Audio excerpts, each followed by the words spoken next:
unofficial episode of Until Shit Happens. I'm your host, T. Um, this show's going to be basically based on public information, um, just a very informational show. We're going to have some bloopers. We're going to show some clips as well.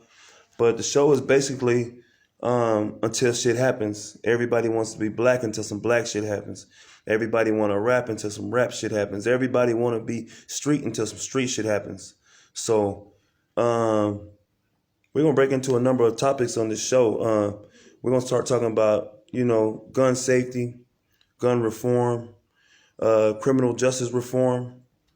We're going to talk about who can help, how can we change, what can we do, how to check backgrounds, how to get mental health information. Should it be public? Should it be something that only gun store owners should have, or should it be your neighbor that can have it? Should it be somebody that is around you and seeing you display a type of behavior and they can be able to make the right call to maybe stop a mass shooting? We're going to talk about criminal justice reform, how the system is designed to hold a certain demographic down. Are we still victims? Are we still leaning on the victimized, or should we move past? These are topics that we're going to talk about. We're going to delve into deeply.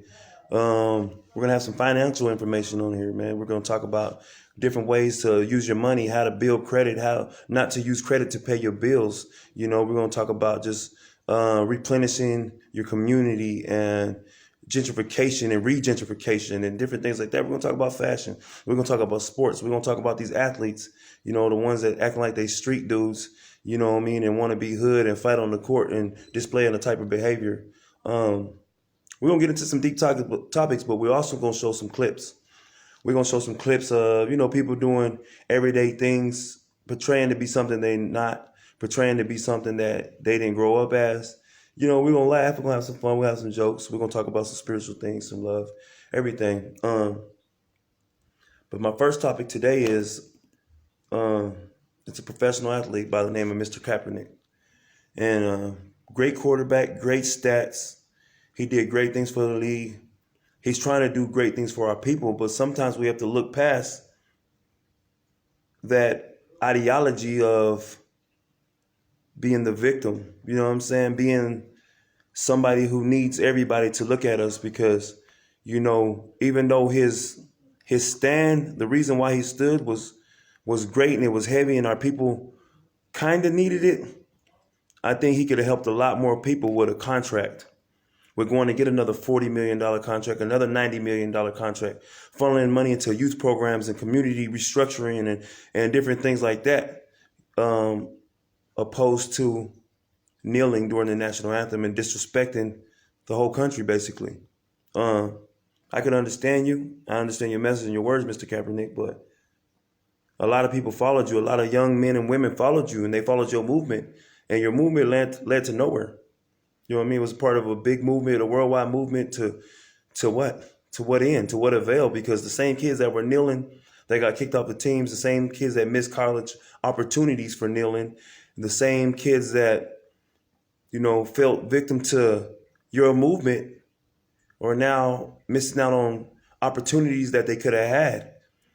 And where are you at, Mr. Kaepernick? Have you reached out to him? Have you helped him out basically out of your pocket? Because the young junior high kid that explained to me the other day about him kneeling during a football game now doesn't have a chance to play on the team anymore. So I'm just saying, Mr. Kaepernick and anybody else that supports that movement, I'm not saying I'm a non-supporter, but I'm just saying there's time and a place for all battles. You have to pick your battles, basically. And, so we're going to cover topics like that. We're going to delve in deep into some things. We're going to help people figure out what socialism is and versus capitalism. And we're going to talk about politics, and we're going to talk about the president. We're going to talk about, just different things going on in our world, current events and current topics. And we're going to delve into some things. So I hope you guys stay tuned for the show, man. Start the YouTube channel. You guys check it out. It's called When That Shit Happens. Everybody want to be black until some black shit happens. Everybody want to be hood until some hood shit happens. and everybody want to be street until some street shit happens. You know what I mean? Um, I want to talk about another topic before I get off here. It's called the Black Rush. This name was dubbed by me. It's called the Black Rush. You know, everybody's had their moment in time. You know, the Western civilization here in America, we had the gold rush. You know, Americans are known for, you know, money and big dealings and structure. And we got a good constitution here, you know, that's based on a lot of laws and a lot of structure. Then you have your European people like the Italians and stuff that are known for architectural work and food and pastries and different things. You have your Asians that are known for technology and, you know, numbers and different things. But black man, what do we have? What's our golden goose? Man, I think right now we're missing out on a big key component because we're not delving in deeper into what the influence we have behind popular culture. Right now is the black rush. Right now being black is very lucrative. You know what I'm saying? If you so let it be and stop being the victim. You know what I'm saying? Let me give y'all some fun facts. African American and black men or men of color are 50% of the offender rate in prison in the United States. The United States has 50% of the prison population of the world. So that means black men of color, are 25% of the world's population in prison. Let that sink in for a second.